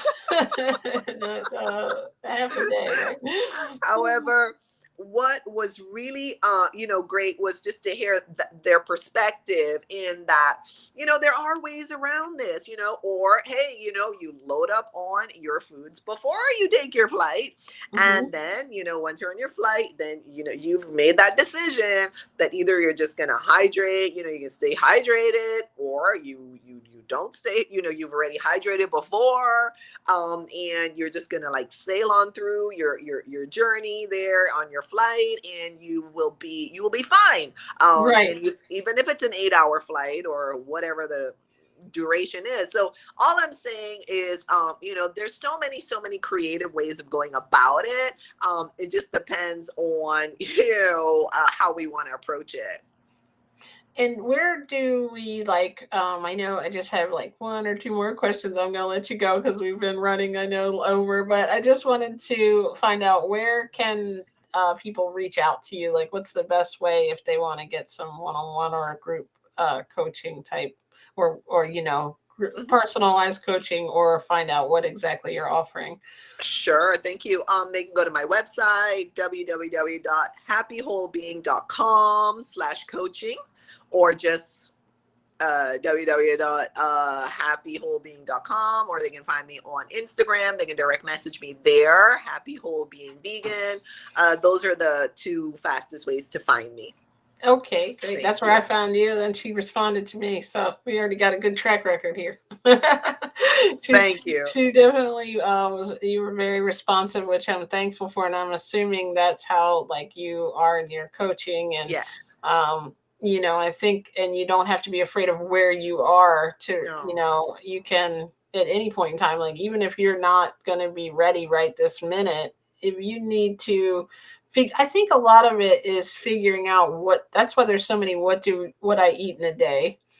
Because people are like, it's so difficult to say this is how my life is, and I'm all pumped up right now on this, I'm on the vegan live stream, right? And I'm excited I'm going to be plant-based tomorrow. And then you wake up, you're in your same house with all your dairy milk, then you don't have any plant-based milk in the house. Like, would you say that the best thing to do is at least get the options into the house? Totally. Yeah. That's what I would say. So what I tell people, yes, you have the animal base in your home. This is the way, your lifestyle has been up until now. However, first of all, you have decided why you want to do this. Okay. Get your why really, concrete. In other words, really think about it.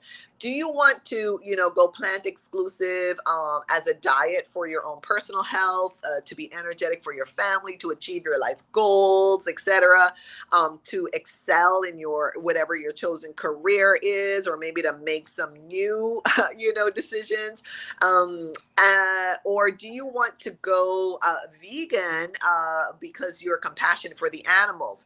Or are you more of an environmentalist and you want to, exclude animals and go plant exclusive to help the planet, Mother Earth, as she's called? So what is your reason? Are you doing this maybe for spiritual reasons? There are some people who feel for a spiritual reason that they want to go plant exclusive for their diet and or for their lifestyle. And then once you figure that out, what I say to people is, okay, you have the animal base in your home. The next time you go grocery shopping, don't go to the animal-based, dairy and egg and meat and seafood areas. Go to the plant-based areas. Mm-hmm. Pick up, try one or two different plant milks. There's so many, there are dozens of them at this point. It's not like when I was, vegetarian, pescatarian, way back when there was soy milk. No. There is a wide variety of plant options now. Yogurts, tons and tons of plant yogurts. Cheeses, tons of plant cheeses. Butters, a few plant options. Eggs, a few plant options. Burgers, chickens, turkeys, seafood, tons of plant options. Go for those just the next time you go shopping. Also, what I say to people, next time you're going to go buy furniture, look for a non-animal based version. Next time you're going to buy a hair care, beauty care, skin care, clothing, choose a non-animal version. So I'm not saying, that it's necessary, so to speak, to just immediately swap out everything. What I'm suggesting is the next time you're going to make that purchase or make that choice, you might think about choosing the plant version or the, the vegan version, because, in clothing, for example, not everything is plant. It could be maybe some polyester or something. I have no idea. Right. It's not always going to be cotton or organic cotton. So, and it's learning, it didn't dawn on me when I first went vegan that silk is not vegan. It never dawned on me. Right. That silk comes from worms. I wasn't even thinking about wool. My gosh, wool comes from sheep. I hadn't even thought about it. And I've actually, touched sheep in real life. I've actually worked on a sheep farm as a teenager in real life as a part of my, educational curriculum. So my point is, these types of connections are not always immediate. And I made these connections along my journey. Really. I mean, this was not, immediately. Exactly. I think that's more of the norm than, and it's like, I think initially I want to tell somebody everything and every reason I'm vegan, but you have to realize it all started for me. If somebody had laid all that on me, I might have been like, okay, this is I don't know about this. Like, sound a little preachy, right? Because like for me it was Woody Harrelson was on this documentary that I knew from Cheers, and he was like, I just feel like so much more energy. And just his little conversation was enough for me and the other people that told their, like, stories of how they cured different things. And it was like, I think, I've been looking to eat healthy my whole life. And I'm like, this like, it sounds simple. Like, it's not, I have to count this or do this many calories, or I can eat this much of this and this much of this, or I have to eat these Weight Watchers meals or something like that. All I have to do is eat only raw food. And I'm like, and it made sense what they were saying, that living food like sprouts and things that are alive, if you think about it, they obviously have the most nutrients, because in the process of softening them, it made sense to me that you're also disintegrating the nutrients. So, and like, it just, something resonated with me about it. So it was like, that made me try it for a week. I was going to do it. Here I am 4 years later, not until like maybe 3 months in did I realize why it was even a connection, why we didn't do it for animals.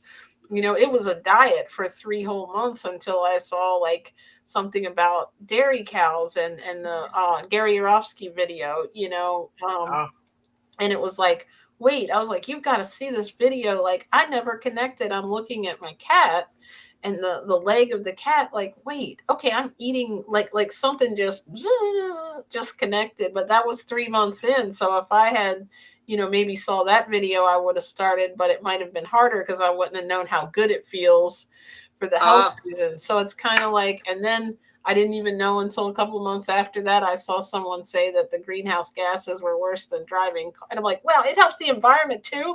I am sold. I'm starting a channel. That's it. I'm going to make the world vegan. It's like, you just get fed up. Like, it's good on all different accounts. It doesn't make sense not to be vegan now. I got to tell everybody, and then it became like, it turns into a passion. So that's what happens with us. I think it's like a journey, like an evolution, to your point. So start for whatever reason you can come up with, and then you'll eventually find your why. I have one last question here, and I know we have to go because I could run my mouth all evening, and we all have to eat and go to sleep, I'm sure. But what do you find? I've been looking more into fruit, like lately. Do you find that fruit?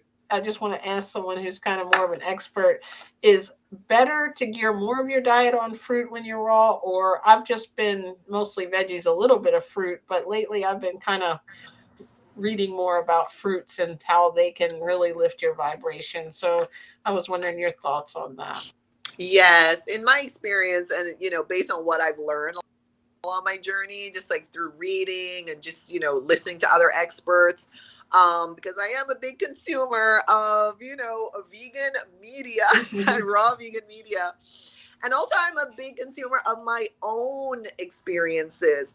I find that fruits raise my vibration much higher. So generally, most of my consumption consists of fruits until the evening time.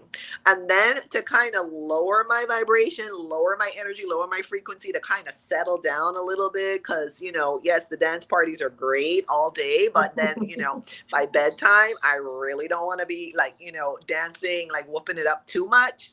And so then I move more into the vegetables. I eat a lot of the grounding vegetables in the evenings. Like the leafy greens, like, the lettuces, the carrots. I do eat some fruits. And I also add more of the healthy fats for the evening. So the heavier kind of energy, the heavier, more grounding energy with the flax seeds or the hemp seeds or the chia seeds, and make like a dip or, some kind of, spread or something. And, use that for some raw tacos. So I will use the lettuce, usually romaine lettuce, as like the taco, the boat, or the thing, whatever, the chip, like in the old days it would be the chips. Right. And not to say that I haven't had chips in 5 years, of course I have, like tortilla chips and so forth. But like, for my raw element, I'll use like the leaves of the romaine lettuce and just kind of dunk it in the dip or the spread and eat that. Or take a carrot and dunk it in there and eat the dip off of the carrot and munch on the carrot. Or I'll just have like, these types of grounding vegetables just by themselves. I just sometimes just go munch on a few carrots, and it's amazing how sweet the carrots are. Mm-hmm. However, they're also very grounding. The other thing too, because I was speaking with someone recently, and she did one of my 7-day raw vegan challenges, and she was saying that she was kind of more on the green vegetable side, and she wasn't really consuming a lot of fruits, and and there was some concerns maybe about some hydration and constipation. And the thing is, with fruits you're going to get more water. The fruits have a higher water content, and of course they're sweeter, and to me they're super yummy, and they have more calories. So a person who is having trouble keeping weight on, you will get more calories as well as a higher frequency, higher vibration, more energy, all that fructose, and all of the fruit sugars that are going to feed our brain function, as well as our entire system or ecosystem in our bodies. So yeah, I mean, if a person's struggling to keep weight on a raw diet, I would say add more fruits. Mm-hmm. I think that the greens and the veggies are awesome for all the minerals, especially for me anyway. Of course, the vitamins, minerals, antioxidants. But I found the vegetables are awesome to give that big punch of minerals, and the fruits are awesome to give that big punch of vitamins. Of course, they have the minerals and the antioxidants, phytochemicals, phytonutrients as well. But I think you need both. My diet consists predominantly of fruits, Mm-hmm. as I said, and then in the evening I incorporate the veggies, and I still have some fruits in the evenings as well. Do you have It's favorite just fruits? I'm very seasonal. I eat seasonally. I eat as locally as I can, and I eat as organically as I can. So currently, because I'm in the northwest of the U.S., I have been, and we're still kind of climbing out of winter. Right. It's supposedly spring, and it looked like spring today, so that was awesome. But gosh, it's been a while. And so I predominantly, I guess, since the fall and winter, I've been predominantly eating lots of apples, pears, different colors, because it's important for us to get all the different colors. And I'm really glad that you have this beautiful array of colorful plant raw foods here as the backdrop here, on the live. Thanks, And Dawn. I couldn't resist it. It looks so beautiful, and it is. It's got a little bit of everything, and the yes, colors just pop. yeah. And so I eat seasonally, so I've been eating different apples, different varieties, different pears, different varieties, citrus, different varieties. I also add herbs like, for example, here where I am, I get organic U.S. grown parsley, dandelion, Wow. beets. Beets, I eat raw beets, either red or golden. Carrots, sometimes different color carrots or sometimes the orange ones. Leafy greens, either like the butter lettuce or the I think I've only romaine. ever seen orange carrots. What other colors Me are there? too. No, they're purple. They're purple and yellow ones. I didn't What? even know that. Carrots. I learned something new. Many things, Oh, but that was wow. one. And what do you like? I think some people feel like it's like, well, mine was boring because all I did was eat this really huge salad, but I made it like you reminded me of that. I would take the spinach and a lettuce and roll up like maybe a little bit of corn and my sprouts and everything in it and dip it. But I've realized over time, like you said, the vegetables, I'd stopped wanting to use processed dressing and couldn't come up with my own. So like lately, I've just been eating the actual vegetables, which would have sounded crazy to me because I like dressing better um than vegetables. But what do you like tend to eat? Because Dawn's really, she can get creative with what she makes, but mine tends to be boring. So do I you would eat like just salads or? for your salads, to replace those, bottle dressings that have all kinds of junk in it. And believe me, I used to eat so much dressing. I remember I was at a family gathering years ago. I was like the vegetarian pescatarian person back then, and one of my relatives said to me, "Oh, you're having a little bit of salad with your dressing," because I had so much dressing on my salad that was mainly, it looked like it was mostly dressing and very little salad. And so That's funny. what I have learned along my journey here, particularly when I really stepped into the raw, shall we say, lifestyle, what I started to do was I use my blender and I will put a little bit of water.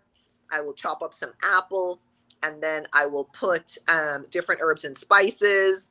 And then I will maybe add an herb like parsley or cilantro or dandelion or something. And I will blend that up. And then I will also add maybe some seeds, like some hemp seeds, chia seeds, flax seeds, and make it, if I want it thicker. So it depends on how thick you want your dressing, your sauce, your dip.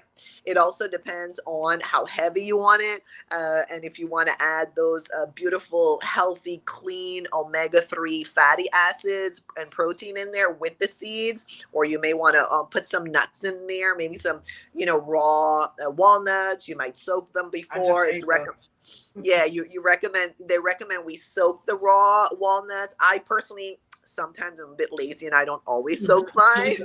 Or the raw almonds, they recommend we soak those as well. Sometimes I'm lazy, I don't soak mine. And so you can put those in there if you want to give it that nut element to it, or the seed element with the flax seeds, chia seeds, hemp seeds. So it really depends. But dressings are super easy to make. A little bit of water, whatever fruit you have on hand, and just a few herbs and spices. Blend that up. Bam, you have a beautifully yummy dressing. Oh, that is great. I'm taking notes here. I might even It's have not a dry salad tonight. no, it's very, very easy, believe me. And you can just drizzle that on your salad, or even on your tacos, your raw tacos. Let's say what I was doing for a while, I would have like I would use the romaine lettuce leaves as a boat, and then as a taco shell. And then I would like chop up apples, or let's say pears or something like that, peaches or something. If it's like now we're coming into like rock fruit season. Oh, that's gonna be awesome with all those plums and peaches and all of I love apricots plums and and everything. peaches. Oh, We don't and get so peaches enough. I feel like we should get some. Yeah, Yellow or if peaches. you have like berries, strawberries, blueberries, and then you blend up, some concoction of a dressing with a water, some water, fruits, herbs, spices, put some seeds in there if you wish, or nuts, and then you blend it up and you just drizzle it over the fruits that you have on your raw taco. Or let's say you have some zucchini or some squash, you can chop that up, or a cucumber or tomato, chop that up, put that in your taco shell boat of your lettuce. Or if you have like Rome, iceberg lettuce or butter lettuce, the more round ones, I love the iceberg lettuce sometimes too, because they if you That cut it in little outer half. layer. It's a Yeah. lot firmer. A Yes, lot more yes. firm. Yes, and it's like a curvy cup. It's like a ready-made cup or a ready-made taco, and you can just Right. put your fruits and veggies in there that you've chopped up, let's say, and then you can drizzle your dressing that you just blended, for example, and you just kind of hold it together and you munch on it, and it's super yummy and it's super easy, and it's all natural. Like it didn't come out of a bottle, that's been sitting Yes. on the shelf. I think what made me what was I listening to? I don't know what made it's like another evolution happened with the processed things, because it was like I would be fine going and getting I felt like it's just getting more and more to a point where I didn't want anything that was even on a shelf or something. Like even like the olives, I started looking at the back of them and like, oh, Yeah, what's that? It's like, oh, you don't know what these things have, what effect they have on us if you think about it. So it's like if you're doing all this work to eat all these fruits and vegetables, I started thinking, then I'm drizzling this dressing that has this guar gum and all these weird names that I can't pronounce. And I'm like, okay, so I'm not fully like, and then I started thinking, if is it organic, and trying to find the kind that has little, it's very hard to find something that comes off a shelf that has like five main ingredients that's not one of these weird big words. So I just got really kind of, it took me to another level of, it sounds like where you are, where you don't, I will eat it from time to time, yeah, obviously, yeah. but like for the most part what I eat is just basically whole food. And like, when I eat cooked, it's beans, rice, and there's so many different kinds of beans. That's what, Oh, there's so many different fruits, there's so many vegetables, there's so many combinations. I think people think, oh, I'm not going to know what to eat, but it's like you're only taking out really three things. Think about what meat you eat, and and your cheese, which you can make cashew cheese. Like there's really good, it's so, it's like there's so many things, so much more variety that you add to your life that when you take out the meat, oddly enough, right? I discovered so many new fruits and vegetables and herbs and spices when I went vegan, and even more, I would say, when I went raw vegan, compared to when I was on the standard diet, compared to when I was vegetarian, pescatarian. I have just kind of stepped into a whole big, big, big world of, well, they say there are thousands of fruits and vegetables, herbs and spices out there. Now, of course, I don't have access to thousands of them, but I've just discovered so many more. I mean, I just think it's a lifestyle of abundance. It can be. You all were asking me earlier, for those, about what do I eat and so forth and so on, because I like to tell people to try to eat a wide variety of colors. Some people call it, eating the rainbow. Eat all your Right. colors, your reds, oranges, yellows, greens, blues, purples, whites, browns, and blacks. Eat all of your colors. On the standard diet, a lot of it is, stripped, processed, beigey looking food, brownie looking food. Where are the greens? Where are the reds, the yellows, the oranges? Where the Right. purples, the blues? Where are those colors? Eat what you see behind us. So sorry, that was just a thing that came in. A lot of times, I see dishes even on social media, and I really applaud all of those who are going, vegan and plant based. Um, and who are trying to get off the standard diet. However, one of the elements that I feel is missing is the color. There's just not enough variety. People are not being adventurous and experimental and really embracing, the variety of plant foods that we have. Right. I learned the expression as a teenager. Shout out to Wendy Harris, this elderly lady who taught me this expression: variety is a spice of life. And I have Right. use that motto and that approach throughout my life, including as a plant eater. So I really would encourage and invite people to really try some new veggies. If you've never had radishes before, or you've only had them in a restaurant or at a friend's house or a relative's house, buy some radishes. What I do personally and what I recommend others do too is, challenge ourselves to add a new fruit or vegetable when we go shopping. Maybe not every time we go Yeah. grocery shopping, but maybe, once a week, once every 2 weeks, or whatever, a month or whatever. Try a new one, or don't always buy parsley. Buy some dandelion, buy some cilantro, buy some I don't know, rutabaga, buy some parsnips, if you're going to cook them or eat them raw, whatever you want to do, Right. just experiment a little bit and open up your palate, open up those flavors and nutrients. Every single color is going to have a different set of nutrients. A red apple has different nutrients than a green apple, different nutrients than a yellow apple. The same thing with I don't know, different citrus. Lemons are going to have a different nutrient profile than oranges or grapefruits, for example. So sure, they're very similar, but they also have some nuances that we need. Right. And what is the like? There's a lot of health benefits in the spices. It sounds like you add those into your diet. I never think about spices really as having the new. They're just like to flavor stuff. But I notice you speak of that a lot. Like you put spices in the smoothies and the Yes. things. Yes. So I know that they probably are doing a lot of stuff for our body that I'm leaving out too. So Yeah. Well, they're anti-inflammatory. oh They wow, have, yeah, and they also have vitamins, minerals, and antioxidants, phytochemicals in them. wow. So yeah, so sure, they add a lot of flavor on the standard diet as well as the plant diet, but they also have nutrition in them. They have really powerful nutrients in them, be it the dried herbs and the ground or the fresh ones.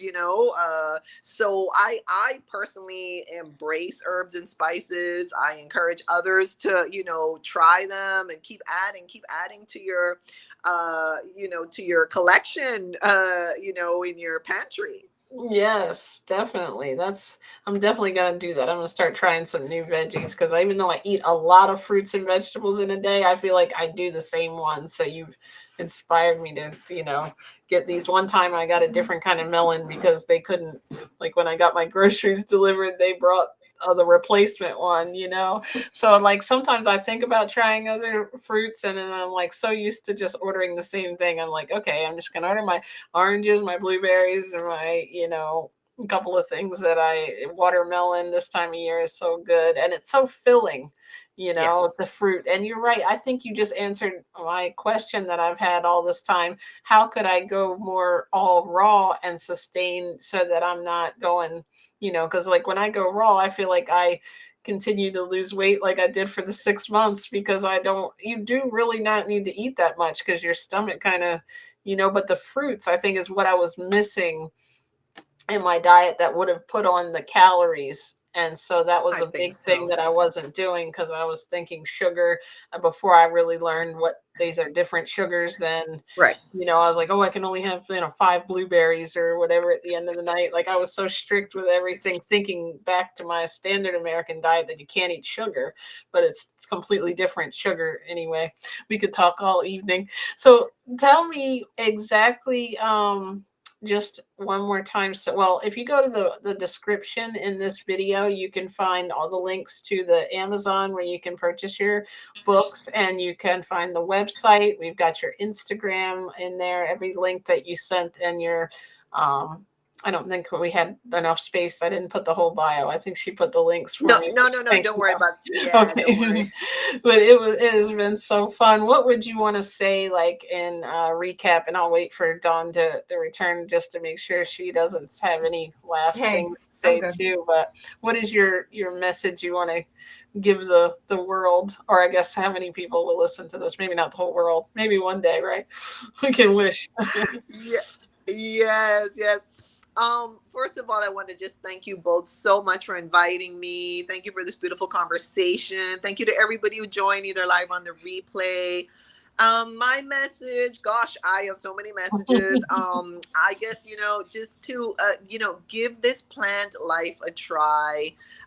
Educate yourself, be open-minded, learn about human health, animal well-being, animal health, and the planet, our Mother Earth. Let's be kind to ourselves. Let's love ourselves. Let's be kind to other humans, to other non-human animals, and to planet, to Mother Earth. And use it as an adventure, as a beautiful journey, a beautiful experience. It could be a slippery slope. It's very challenging, but if you need support, then join tons of vegan groups, and you all have a group on Facebook that people can join. There are tons of and you don't have to just join one. I'm a member of tons of groups, many groups, because each group has a different energy, a different focus maybe, or different people and different challenges and stories that people are sharing, and we're all walking each other home. I heard this expression some time ago, and it's really resonated with me. We're all walking each other home on this journey we call life, and I just feel like we need to be patient with each other, compassionate with each other and with ourselves. A lot of people have a lot of guilt when we go vegan. We're like, oh my gosh, how could I have been so out of it? How could I have just been so oblivious, so unaware, unawakened, to what was going on, or what is going on the standard diet.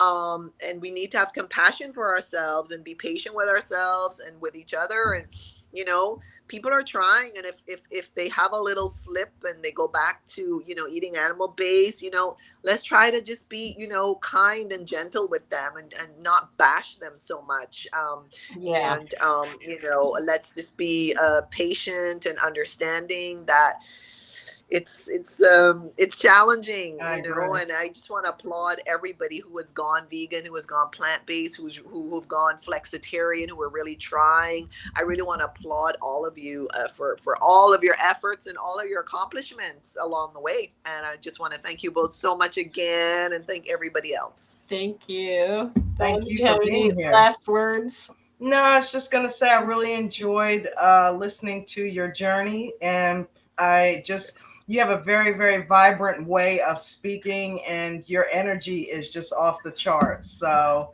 definitely, and that's those fruits. That's what it is. Yes, the fruits. But I appreciate everything that you had to say, and come back, see us again. I know, right? Thank you. I feel like I could have asked you 100 more questions, but we have to end at some point, right? So, thank you for being here. I really am grateful. Yes, thank you both so much, and thanks everybody else. Yeah, and I will message you afterwards there in the chat that we were having there over on Instagram to thank you all so much. And just have a beautiful rest of your day, everybody. And thanks to both of you. Thank you. Thank you. Enjoy your evening. Thank you too. Bye-bye. Bye-bye. Bye-bye. If we can become a plant-based nation, we could get off all our medication. We want to keep doing things like we were, donating to organizations claiming to fight for a cure. But the cure is already in front of our eyes, and it's time for us to wake up and realize. We may not want to believe we have control. It's easier for most of us to metaphorically live in a hole. So many stories of how being plant-based has reversed disease. It's funny that we can't stop eating meat with ease. We want to continue to look for the answer, yet people have reversed even cancer. I think finally as a nation, it's time to give people the truthful information. Your hard-earned money is what you pay to take your medicine day after day. Sadly, there's a lot of money being made in people staying sick.